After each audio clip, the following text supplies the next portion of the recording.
Good morning there, team, and welcome to the 19th day of November 2007. I'm just out on the eastern side porch of the Earth Sanctuary homestead, and it's a beautiful day. Only about mid-30s here in the red sandy desert today, which ain't too bad when it can be up as high as 40 at this time of the year. We're a couple of days away from Danny's birthday and setting up a couple of things for that. For today's transmission, we often have a look at the hefty price that we pay for meat consumption around the world, and the fact that meat consumption has risen over 5 times since the 1950s.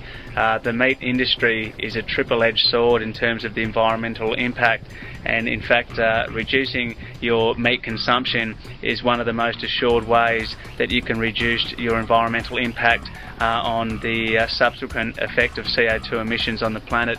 Not only is the reduction in meat consumption going to improve your health and make you less likely prone to diseases of the circulatory system, such as heart disease and stroke, and artery diseases and blockages such as atherosclerosis, arteriosclerosis. It's also going to reduce the impact on our land and the deforestation in wonderful countries like Africa and South America and parts of Asia. It also has a subsequent effect on the reduction in massive amounts of water that gets used to feed grain, which gets grown and by majority is used for feed for our livestock industry. Also for our animal friends, our wonderful spirit creatures of the world, which have a far greater use than purely for human needs, human consumption. The inhumane and simply disgusting practices that are carried out for the vast majority of animals that are kept in industrialised, very small pens and enclosures for the duration of their lives and pumped full of antibiotic-fed grains. Is a disgusting practice, and again it only goes through the food chain and affects human health, wondering why human beings are becoming more immune to antibiotics. Let's look at some of the details and figures we've brought up on the meat industry, and ultimately we look to our own efforts to reduce the amount of meat we eat, even for one day a week. As you know, most of our team here at the Sanctuary have greatly reduced our meat consumption. We eat small amounts of fish, and our health and our peace of mind has been for the better as a result. So anyway, let's take a look at some of the figures from around the world, and we'll certainly have more details on this crucial topic for in the reduction of climate change and the improvement of human health later on in future series. Catch you guys shortly. Hope you're smiling, and check this out.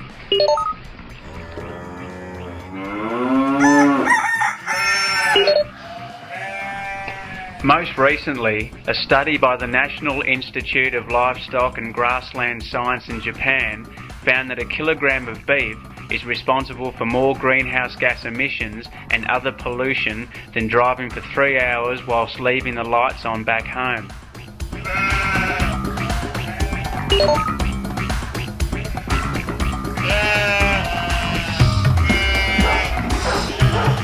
The United Nations Food and Agriculture Organization report, Livestock's Long Shadow, concludes that global animal agriculture contributes more greenhouse gas emissions in CO2 equivalents, an astonishing 18% of the total, than all forms of transportation.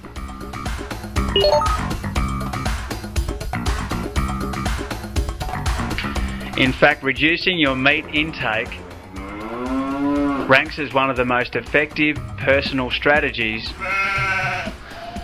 for slowing global warming.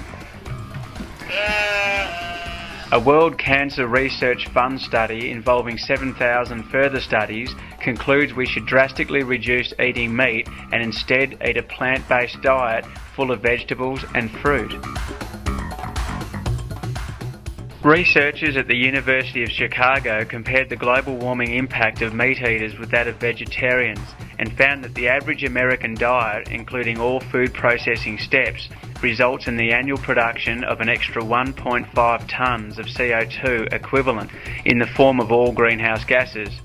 Compared to a no-meat diet, researchers Gideon Eschel and Pamela Martin concluded that dietary changes could make more difference than trading in a standard sedan for a more efficient hybrid car, which reduces annual CO2 emissions by roughly 1 tonne a year. Now, in considering the environment for our wonderful animals and creatures who get slaughtered for our use, 98% of all eggs and poultry are produced in factory farms. 90% of pigs are raised in confinement systems. Half of the nation's dairy cows are raised in confinement systems.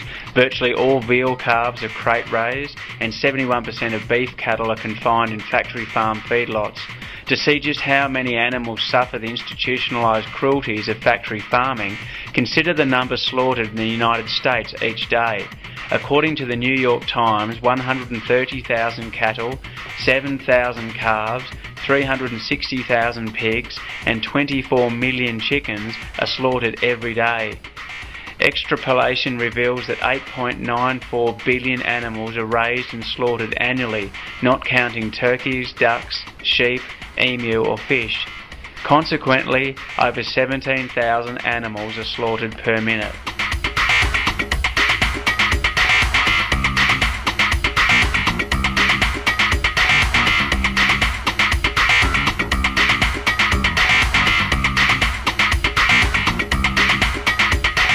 Now get this around your ears.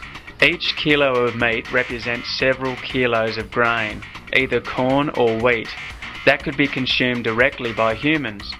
If the 670 million tonnes of world's grain used for feed were reduced by just 10%, this would free up to 67 million tonnes of grain, enough to sustain 225 million people or keep up with world population growth for the next 3 years. If each American reduced his or her meat consumption by only 5%, roughly equivalent to eating one less dish of meat each week, 7.5 million tonnes of grain would be saved, enough to feed 25 million people, roughly the number estimated to go hungry in the United States each day.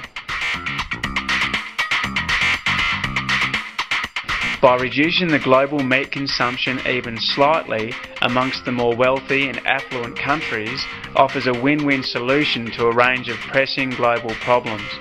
Massive reductions in meat consumption in industrial nations will ease the healthcare burden while improving public health. Declining livestock herds will take pressure off the rangelands and grainlands which are being felled just to accommodate livestock, allowing the agricultural resource base to rejuvenate. As populations grow, lowering meat consumption worldwide will allow more efficient use of a declining per capita land and water resource, while at the same time making grain more affordable to the world's chronically hungry.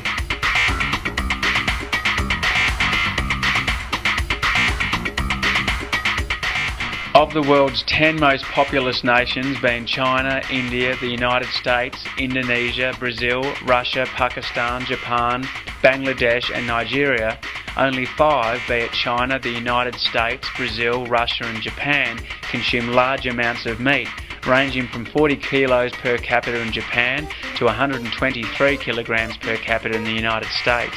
The remaining 5 countries, along with most countries in Africa, all consume less than 5 kilograms per capita.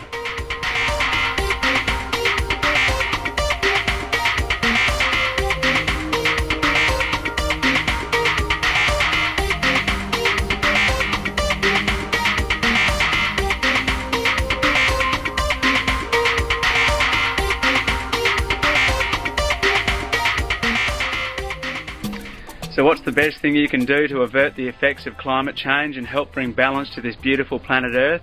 Well, it's pretty simple. Go grab some fruit and make yourself feel better. See you guys later.